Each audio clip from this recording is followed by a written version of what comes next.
Assalamualaikum warahmatullahi wabarakatuh. Assalamualaikum warahmatullahi wabarakatuh. Innal hamdalillah nahmaduhu wa nasta'inuhu wa nastaghfiruh wa na'udzu billahi min shururi anfusina wa min sayyiati a'malina. May yahdihillahu fala mudilla lahu wa may yudlilhu fala hadiya lahu. Asyhadu an la ilaha illallah wahdahu la syarika lah wa asyhadu anna Muhammadan abduhu wa rasuluh la nabiyya wa la rasula ba'da. Allahumma shalli wa sallim wa barik ala hadzal nabiyil karim Muhammadin wa ala alihi wa sahbihi ajma'in. Amma ba'du, subhanaka la ilma lana illa ma 'allamtana innaka antal alimul hakim. Rabbi shrah li sadri wa yassir li amri wahlul 'uqdatam min lisani yafqahu qawli. Bapak Ibu hadirin jamaah pengajian rutin Sabtu malam Ahad rahimakumullah. Bersyukur kita kehadirat Allah Subhanahu wa taala, pada kesempatan ini kita masih diberikan kesehatan, diberikan hati yang lapang untuk hadir di majelis ilmu sebagai taman-taman surganya Allah di muka bumi. Mudah-mudahan langkah demi langkah yang telah kita ayunkan dari rumah kita masing-masing akan menjadi sebab dimudahkannya langkah dan jalan kita ke surganya Allah Subhanahu wa taala. Yang kedua, salawat serta salam mudah-mudahan senantiasa terlimpah kepada junjungan kita baginda Rasulullah sallallahu alaihi wasallam. Allati akhrajana minadz dzulumati ilan nur, yang telah mengeluarkan manusia dari kegelapan menuju pada cahaya yang terang benderang, yakni ad-dinul Islam. Bapak Ibu hadirin rahimakumullah, seperti biasa kajian rutin kita adalah kajian kitab tauhid, yang pada pertemuan ini kita sampai pada bab yang ke-45. Dan sekali lagi, monggo yang punya HP bisa dibuka HP-nya. Kalau saya yang ngaji, saya itu senang kalau dengan menyimak HP ada apa? Karena HP itu bagian dari kemajuan. Kalau ada, mohon maaf, kalau ada balik kemudian ada jamaknya main HP ditegur, itu balik kantor. Karena di HP itu kan ada aplikasi Quran, ada aplikasi note atau catatan, bisa dipakai. Perkara nanti jamaknya itu WhatsApp nih, terserah dia. Tapi ya ini bagian dari kemajuan. Monggo dibuka. Apalagi ini bisa di-download kitab ini di aplikasi Play Store, ya, kitab tauhid.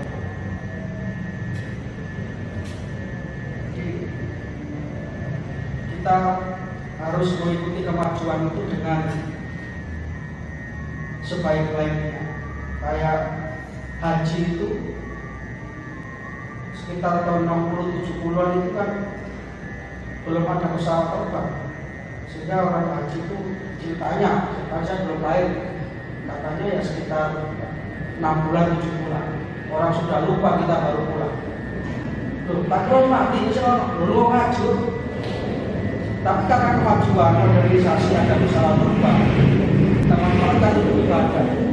Termasuk HP ini yang bisa kita manfaatkan.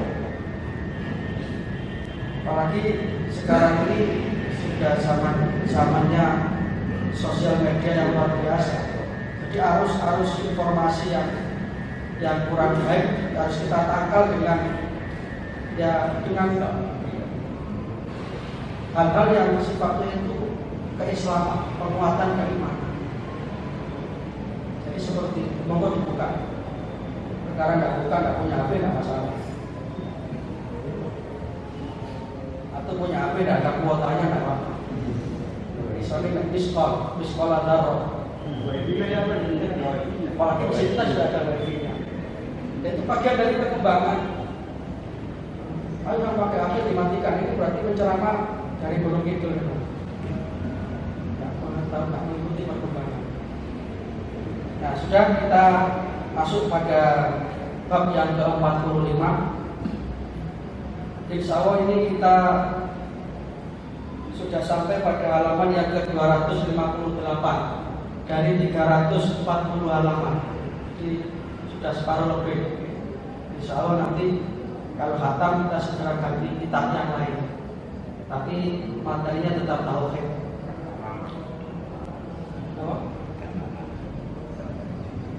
Monggo kalau kalian punya referensi kita, lalu kita kaji bareng-bareng, monggo.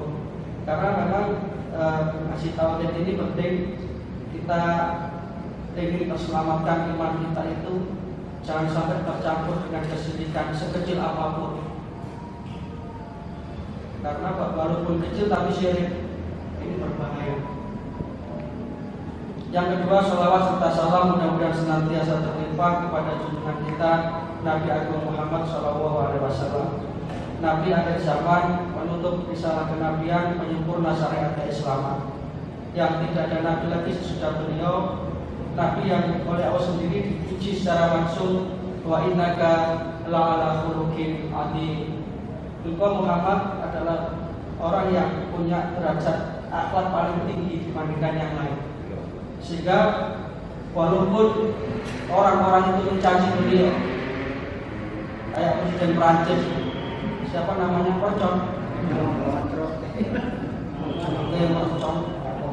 omongannya yang mengandung api neraka, itu tidak akan mengurangi kemuliaan Rasulullah SAW. Seperti yang saya sampaikan di khutbah Jumat kemarin. Tapi sebagai pengikut beliau kita wajib marah, Jadi harus ada ekspresi kemarahan walaupun secara proporsional dan konstitusional. Karena kalau kita tidak ada hero terhadap Nabi kita, ya memang Rasulullah itu ketika beliau dihina, beliau itu berlapang dada. Tapi Abu Bakar, Umar, Utsman itu marah. Karena itu adalah bagian dari ekspresi keimanan seseorang. Dan kita berpikir jatuh harus ngahani, nah ini berarti boleh selamat saja. Yang paling tidak kita dalam hati tingkat iman yang paling rendah itu ya marah, harus marah. Walaupun sesungguhnya itu tidak akan mengurangi kemuliaan Rasulullah SAW, karena Allah sendiri langsung memuji beliau dalam Al-Quran surat Al-Qalam ayat 4 misalnya. Wa innaka la'ala khuluqin adzim. Sungguh kau Muhammad termasuk orang yang punya budi pekerti yang adzim. Adzim itu asmaul husna. Adzim itu asma Allah. Tapi di dalam hal akhlak Rasulullah sampai pada tingkatan itu. Dan itu Allah sendiri yang mengangkatnya. Karena luar biasanya akhlak beliau.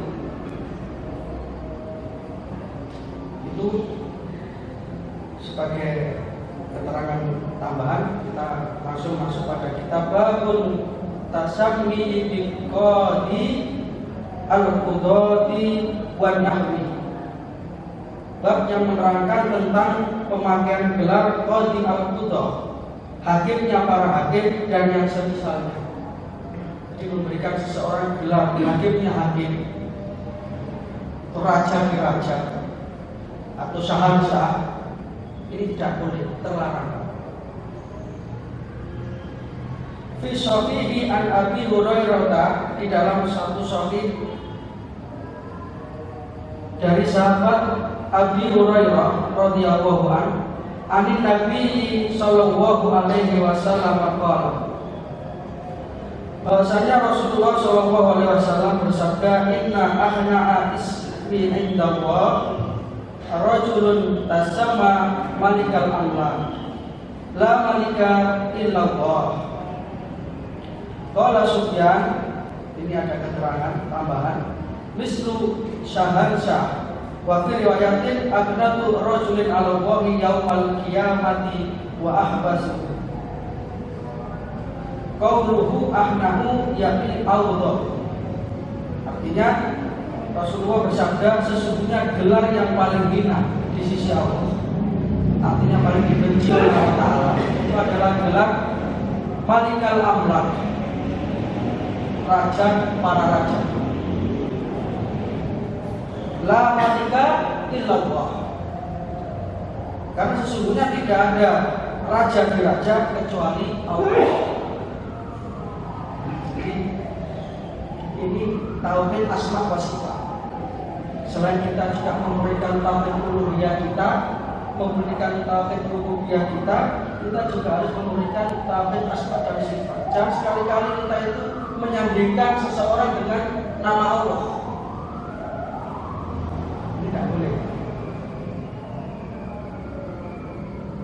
Walaupun kadang-kadang orang itu tidak paham, makanya kalau mau memberi nama itu harus paham. Cuma ini di Quran anaknya cuma Wahid, Abdul Wahid. Artinya kawulane Cinopo. Bahwa yang lil musolli, celakalah orang yang itu dijenengno nomor pusakor. Terus sakor itu terus masyarakat fis sakor. Jadi harus tahu artinya. Termasuk memberi gelar seseorang, jangan berlebih-lebihan. Jangan berlebih-lebihan. Kalau tidak salah dulu ada namanya presiden seumur hidup yang mulia, paduka dan sebagainya. Hal seperti ini dihindari. Karena la malika illallah. Dan Allah itu adalah malikal mulki. Allahumma malikal mulki tu'til mulka man tasha wa tanzilul mulka mimman tasha wa tu'izzu man tasha wa tudhillu man tasha biyadikal khair innaka ala kulli syai'in qadir. Allah raja di raja. Makanya nanti di hari akhirat ketika semuanya ini hancur, itu yang dicari dulu oleh Allah itu orang-orang yang menyombongkan diri karena pangkat dan kekuasaan. Allah dengan gagahnya mengatakan limanil mulkul yaum, siapa raja hari ini? Mana itu Fir'aun? Mana itu Namrud? Mana orang yang membanggakan pangkat dan jabatannya?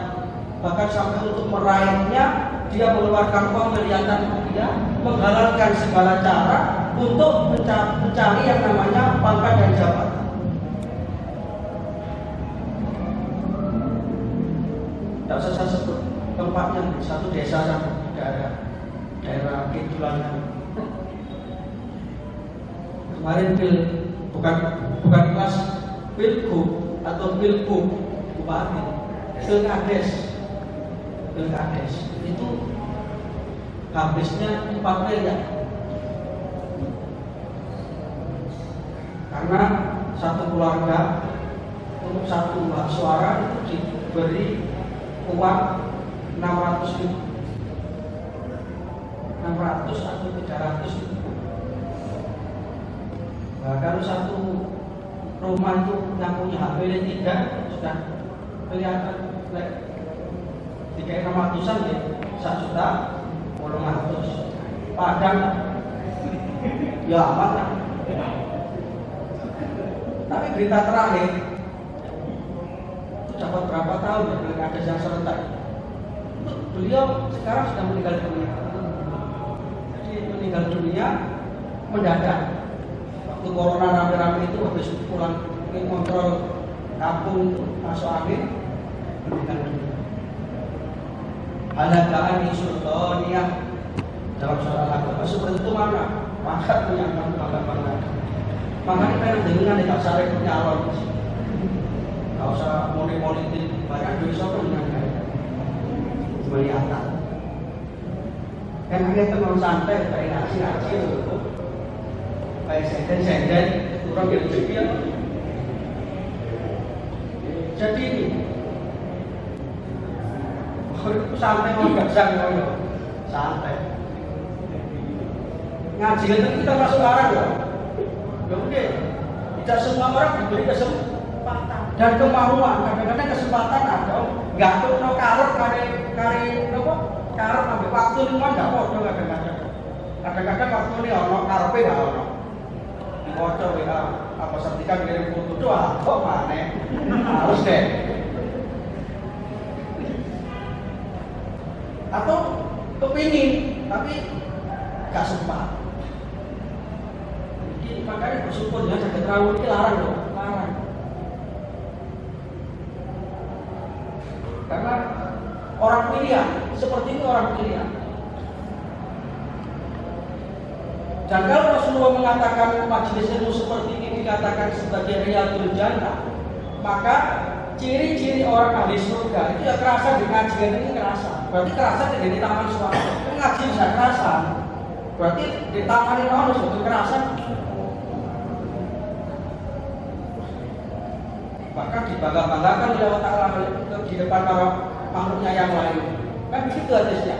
Wa ma istama'a qaumun fi baitin min buyutillah. Tidaklah satu kaum itu berkumpul di rumah-rumah yang merupakan rumah-rumah Allah, ay al-masjid. Kemudian apa yang mereka lakukan? Yatluna kitab Allah, dibacakan ayat-ayat Allah. Tidak hanya itu, wa yatadarasunahu bainahum, kemudian dipelajari. Maka illa tidak ada pahala bagi mereka selain Allah Ta'ala kan nazalam alaihimus sakinah, memberikan ketentraman hati. Itu ngaji mesti tenteram aja. Kalau mulai support mana itu enggak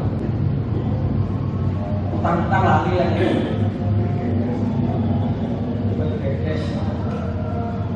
Tapi itu hadis soalnya loh. Mesti orang itu kalau ngajinya benar mesti nazalat alaihimus sakinah wa ghasyiyatuhur rahmah, dan Allah akan mencurahkan rahmatnya kepada majelis ilmu kayak begini.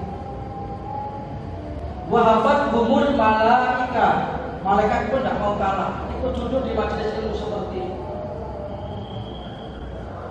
Wadzakarahumullahu fi man inda, dan Allah menyebut kita kalau zaman hidayah ngaji.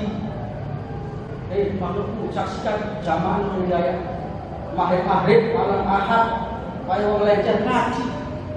Malaikat takut, tadi saya dari dokter mesti apa-apa ngaji.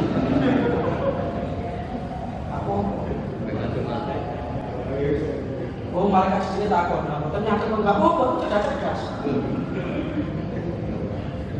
Ngaji kita pirang-pirang tahun, download buat iso. Jadi ini yang pertama. Waktu saya tersinggung lupa ngaji gak usah kuliah Pak. Ini apa santai mawon, dianggap santai. Nah, di dalam bab ini ada beberapa poin penting. Yang pertama, al-ula an-nahyu anit tasabbi bi malikil amlak. Larangan untuk menggunakan gelar raja di raja. Karena hanya Allah lah malikal mulki. Raja di raja. Kekuasaan di dunia ini tidak ada artinya apa-apa dibandingkan kekuasaannya Allah. Jadi Allah itu malikal mulki, malikal amlak, raja di raja. Wasaniyatu, dan pelajaran yang kedua, anna ma fi ma'nahu misluhu kama qala Sufyan. Termasuk juga tidak hanya larangan menggunakan kata raja di raja, tapi kata apapun yang sejenis dan mengarah kepada itu, pengutusan seseorang itu juga dilarang.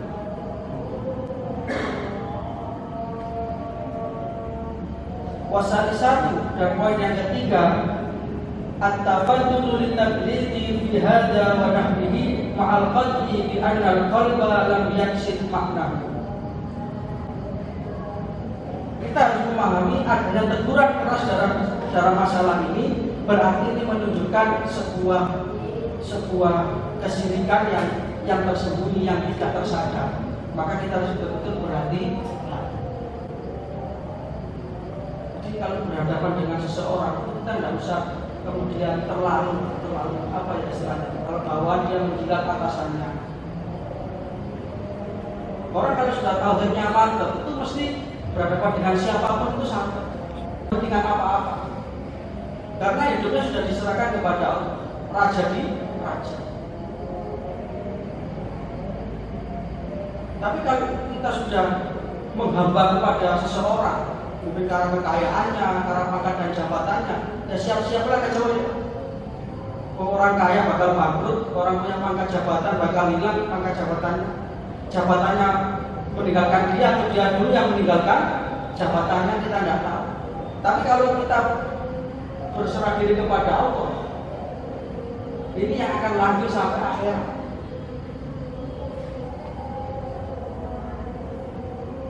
Bahkan nanti kita itu di akhirat pun akan sangat butuh sekali pertolongan Allah. Seperti yang disabdakan oleh Rasulullah itu, ada 7 golongan manusia yang nanti di padang mahsyar di saat yang sangat sulit ketika itu. Kita tidak bisa bayangkan betapa saat itu adalah saat yang sangat menegangkan. Matahari didekatkan, bapak tidak bisa menolong anaknya.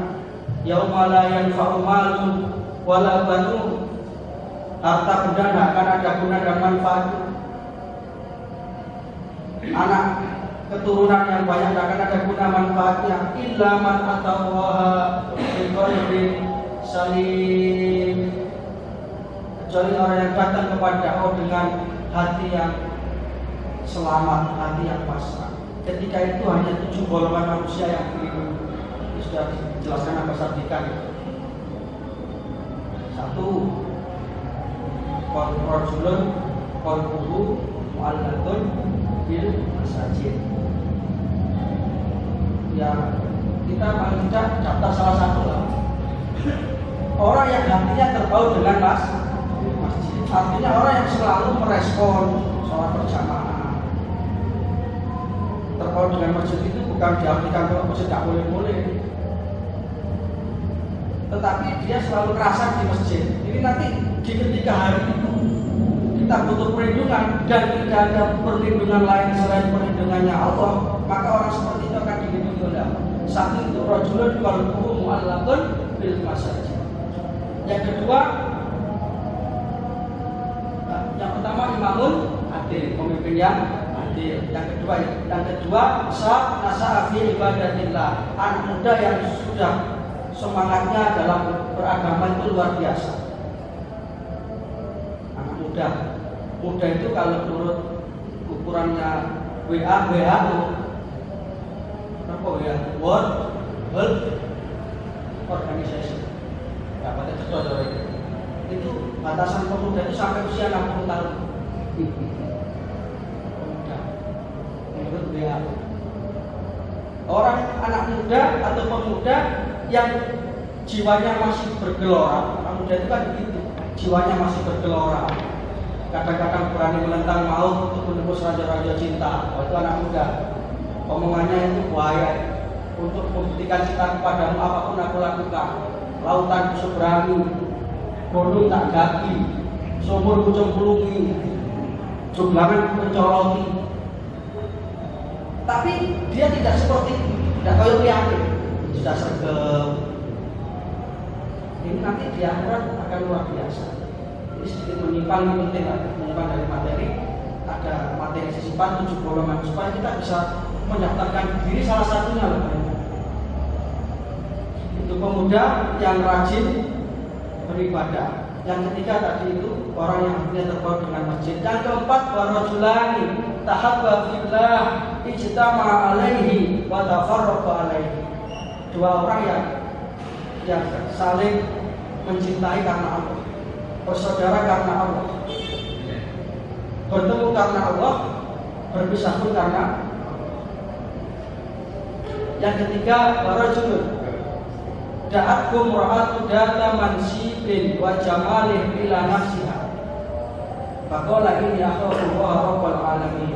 Seorang yang diajak berbuat zina oleh perempuan yang cantik, syaratnya cantik, ada syarat buat jamalih, dia bisa menahan dirinya dan mampu mengatakan inni akhafu wa rabbal alamin, aku takut kepada.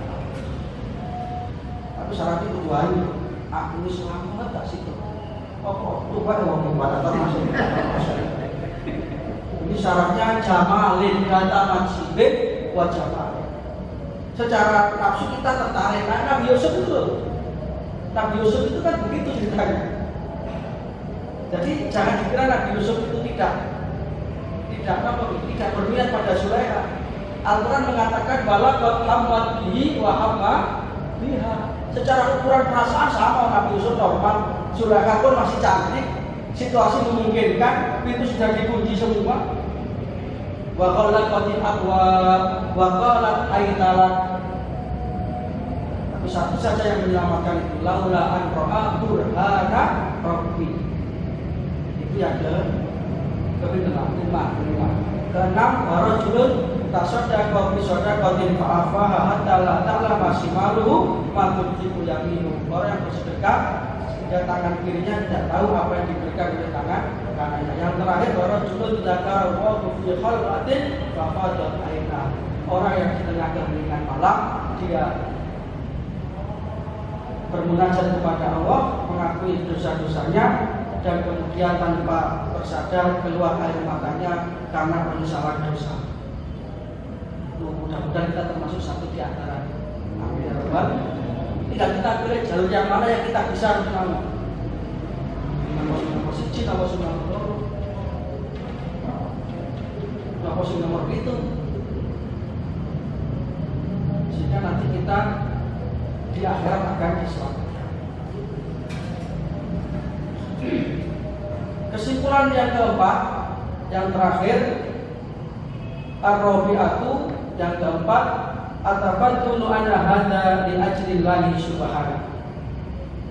Hal seperti ini kita menjaga betul supaya tidak ada penyamaan nama seperti ini. Semata-mata adalah upaya kita untuk mengagungkan Allah Subhanahu wa taala. Kita itu harus betul-betul ngamrul kepada Allah Subhanahu wa taala, termasuk kita tidak menyamakan Allah dengan yang lain.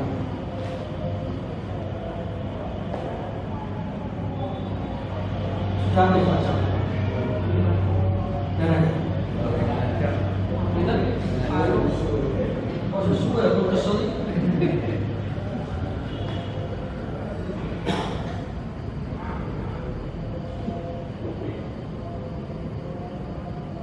Kita lanjutkan bab yang ke-46.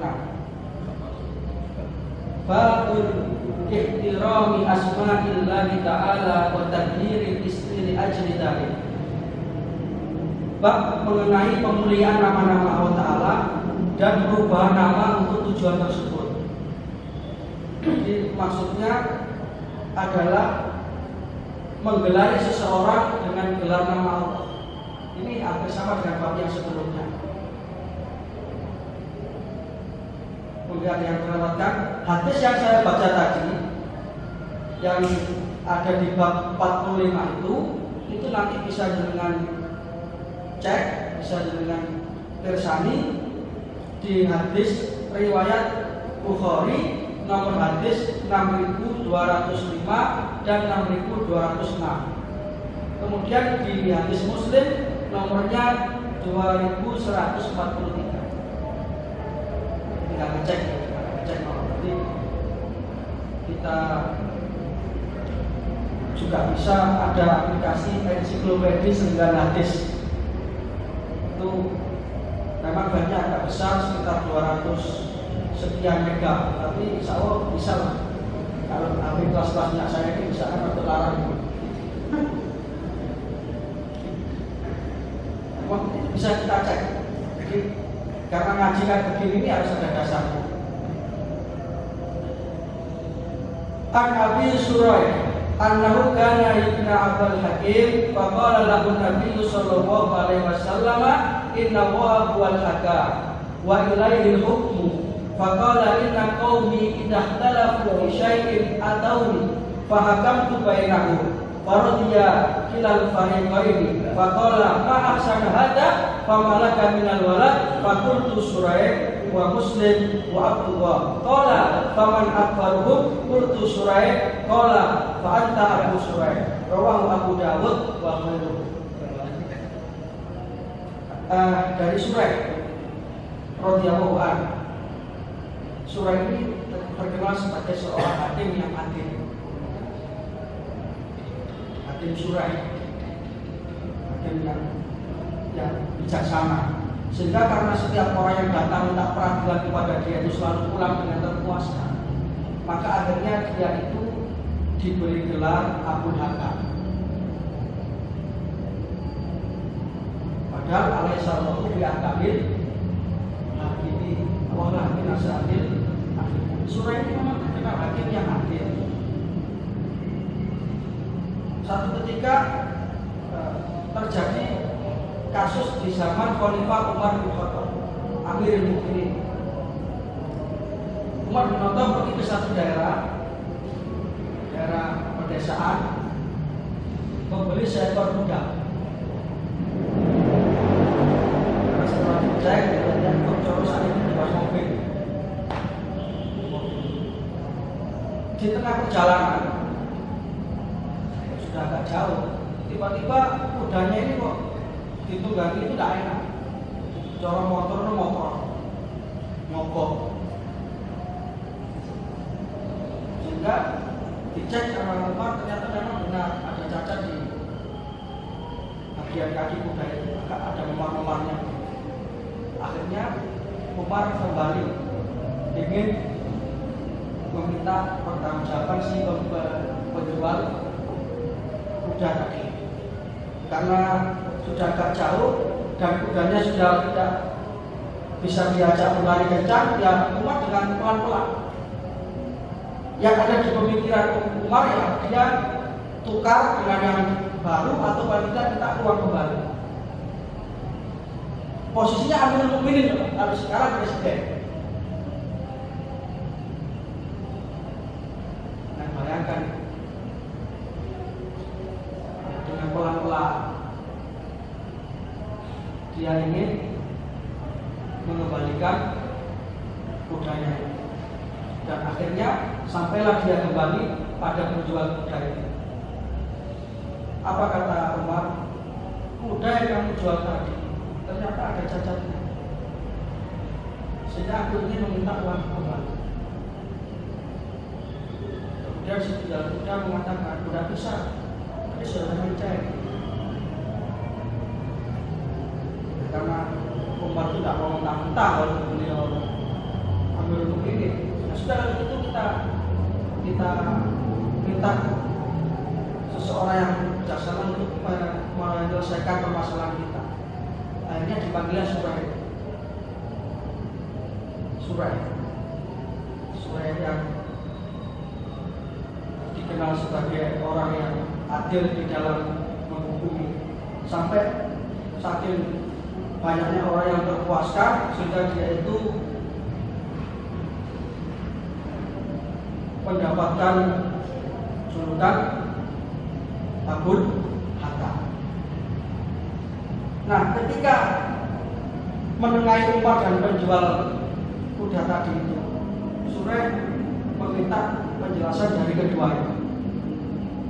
Jelaskan wahai Amirul Mukminin apa yang terjadi. Begini, saya tadi membeli kuda seperti ini. Kemudian si penjual kuda ditanya, itu kan seperti itu. Ya, tadi kuda ini sudah dibeli, kita sudah akan beli sah secara hukum, sudah dicek, kudanya sehat. Nah, apa jawab Suraih? Suraih tidak mengatakan, wah karena sama Amirul Mukminin balik dong. Tidak, ini yang serupa sekarang. Makanya hakim itu harus betul-betul adil. Sampai Nabi mengatakan al-qudhatu salas, hakim itu 3. Isnani bina bahwa hidup jannah. Satu aja yang masuk surga, karena beratnya menghukumi. Nah, surah ini mengatakan dengan perkataan yang benar, dia mengatakan, ambillah apa yang telah beli wahai Amirul Mukminin. Artinya kuda ini sampai bawa, berarti jual beli berlanjut maksudnya. Karena sudah tadi akadnya sudah sah, Atau kalau Anda ingin mengembalikan kuda tersebut, ya kembalikan seperti keadaan semula ketika Anda membeli. Paham maksudnya lagi? Paham gini. Jadi lek ancene sampai beli koyo sampai gowo, karena sudah terjadi jual beli secara sah. Atau kalau Anda merasa kecewa, ya nggak apa-apa sama kembali uang. Tapi syaratnya kembalikan kuda itu seperti awal dengan tadi beli, kan tidak bisa. Jadi rentang jarak sekian kilo selama perjalanan kan tidak tahu apa yang terjadi dengan kuda itu. Maka kalau suruh mengembalikan awal, ya tidak bisa. Artinya dengan kebijakan ini kemudian Umar takjub dan menerima. Luar biasa sekali surah ini. Juga pernah terjadi di zaman Khalifah Ali bin Abi Thalib. Jadi ketika itu Ali bin Abi Thalib, bisa dengan bayangkan siapa beliau. Ali bin Abi Thalib ini adalah menantunya Rasulullah, Khalifah yang keempat. Satu ketika Ali bin Abi Thalib ini kehilangan pakaian perang baju besi yang biasa beliau pakai untuk berperang. Satu ketika dia melihat barangnya itu dipakai oleh seorang kafir, Yahudi kafir. Sehingga corong ini ketemu di rombongan. Sehingga oleh Ali diminta, "Kok ambilku?" Kemudian orang Yahudi tadi mengatakan, "Tidak, ini milik saya. Karena kalau kamu mengaku ini adalah milikmu, kamu harus bisa mendatangkan bukti." Buktinya apa? Nah, akhirnya dipanggillah surah ini untuk mengadili.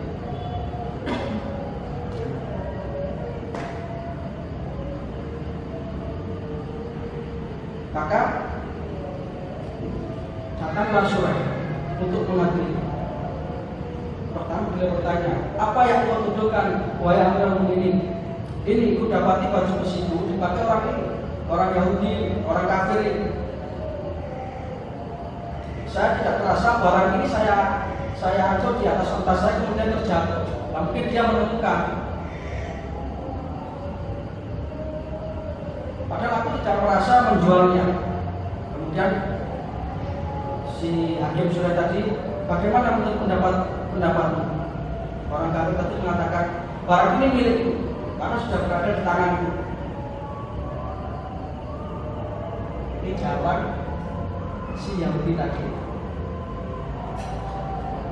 Maka surah mengatakan, "Wahai Amirul Mukminin, aku bukan tidak percaya kepada Anda, tetapi hadirkanlah saksi yang akan menguatkan bahwa baju besi ini adalah milik Anda, wahai Amirul Mukminin." Karena al-bayyinatu 'alal mudda'i. Bukti itu harus ditampilkan bagi orang yang menuduh. Jadi orang yang menuduh itu harus bawa saksi bahwa salah satu alat bukti itu adalah saksi. Kalau tidak ada dua orang saksi, maka Ali mengatakan, "Baiklah, aku punya dua orang saksi untuk menguatkan tuduhanku itu." "Baik, siapa kiranya saksi yang Anda hadirkan, wahai Amirul Mukminin, wahai Khalifah?" Ali mengatakan, "Pembantuku satu orang namanya Khalifah dan yang satu putra Hasan." Apa kata surah? "Mohon maaf, wahai Khalifah, di dalam persaksian anak untuk orang tuanya tidak diakui, tidak boleh.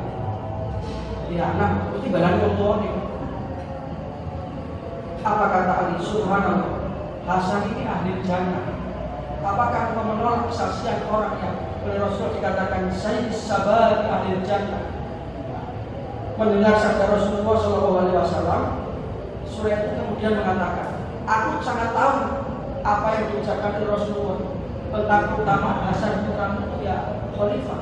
Tetapi wahai Amirul Mukminin, kesaksian anak patut mohon berhukum si surah. Bagaimanapun kesaksian anak itu tidak berlaku untuk bapaknya." Mendengar jawaban ini, Ali kemudian menoleh kepada orang kafir tadi. perasaan yang kagum kepada keadilan surah. Wahai Anda yang menemukan bajuku ini atau apalah, hakim surah memutuskan seperti itu, maka ambillah baju ini, sebab aku tidak bisa membuktikan bahwa ini adalah milikku. Sekarang berarti baju ini adalah milikku. Baju sini adalah milikku. Apa yang terjadi? Si Dini kemudian berkata, beginikah Islam itu menghukumi sesuatu? Iya, demikian. Kalau begitu, wahai Amirul Mukminin, ambillah baju sini. Dan sekarang bersaksikanlah asyhadu an la ilaha illallah wa asyhadu anna Muhammadar Rasulullah. Karena itu ketika hukum sudah ditegakkan. Nah, tapi pun demikian, surah ini tetap manusia, tidak boleh digelari Abu Bakar. Nah, Nabi kemudian bertanya, anakmu yang paling besar namanya siapa? Jadi digelari dengan nama anaknya yang paling besar. Terus sebagai kunyah, sebagai nama panggilan. Misalnya Abu Bakar, itu kan Abu Bakar, ayahnya gadis, bapaknya Aisyah. Hadis yang kemudian dinikahi oleh Rasulullah. Sehingga kemudian ditanya, nama anakmu siapa saja wahai Surayh? Surayh menjawab, yang pertama namanya sama dengan saya, Surayh. Yang kedua Muslim, yang ketiga namanya Abdullah. Kalau begitu kamu Abu Surayh, bukan Abul. Jadi yang punya hak untuk menjadi hakim yang sebenarnya itu hanya nanti di hadapan Qadhi Rabbul Jalil, di penghadapan Allah Subhanahu wa taala, yang ketika itulah liyuhiqqal haqqa wa yubtilal batil. Yang benar dibenarkan, yang salah disalahkan. Tapi kalau untuk pengadilan dunia ini jangan berharap banyak. Namanya aja KUHP, karena uang habis beres. Surah saja yang demikian adilnya dalam menghukumi sesuatu yang tanpa tendensius apa-apapun, sehingga dipuji oleh para sahabat terbaik Rasulullah. Itu saja tidak boleh disebut sebagai Abul Hatam. Nah, ini terkait dengan tidak bolehnya menyandingkan sifat-sifat Allah dengan manusia. Kisah ini bisa dengan baca di dalam hadis yang diriwayatkan oleh Abu Dawud nomor hadis 4955.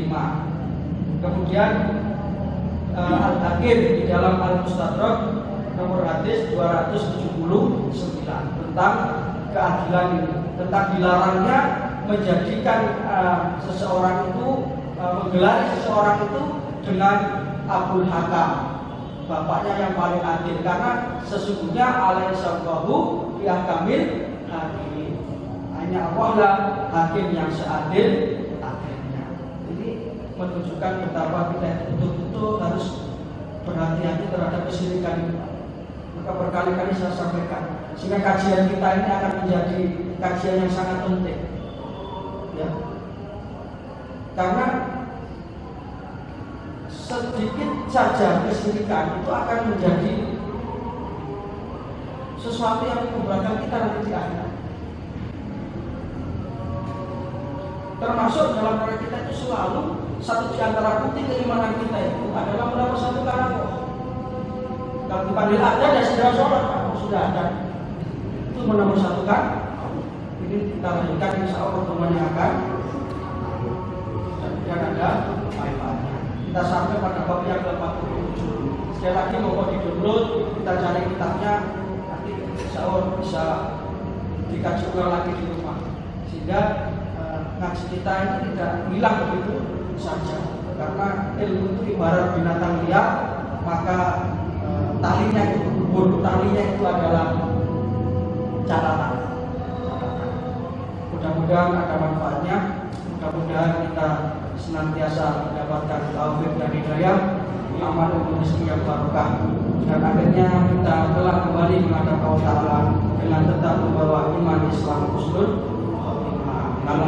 semua dari Allah dan mudah-mudahan menjadi hidayah. Kalau ada yang salah, mudah-mudahan diampuni oleh Allah Subhanahu wa taala. Terima kasih. Assalamualaikum warahmatullahi wabarakatuh.